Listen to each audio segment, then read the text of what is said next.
I'm Adrian, product specialist for RME, and today we will bring new life into this old lovely Panasonic digital mixer with the Digiface USB. Introduced back in the 90s, the Panasonic WR DA7 is a lovely old 32-channel digital mixer that I still use to this day because of its vintage tone and great workflow.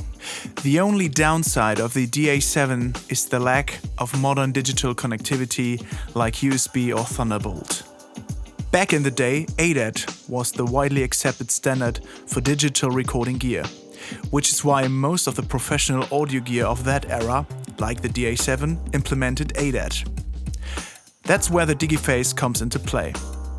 The Digiface USB is a 66-channel USB audio interface comprised of 32 ADAT input and output channels, plus a stereo headphone out. Hence, the Digiface is perfect to implement old digital gear into a modern computer-based setup. This DA7 is equipped with 2 ADAT cards, giving us access to 16 analog preamp channels that we can record simultaneously, which should be enough in most cases to record a whole drum set or a live band.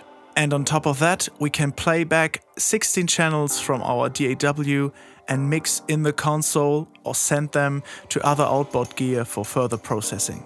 And as if that was not enough, we gain the flexibility and workflow of Total Mix FX. The setup is very straightforward.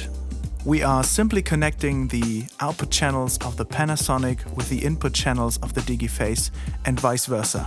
Then we check the routing of the DA7 and make sure that the 16 analog input channels of the DA7 are routed to the ADAT slots.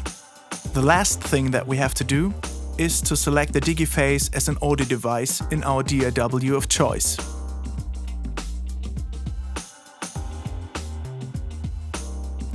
As you can see, the mixer is getting audio signals from my DAW session. So everything works as planned. We hope this video was helpful.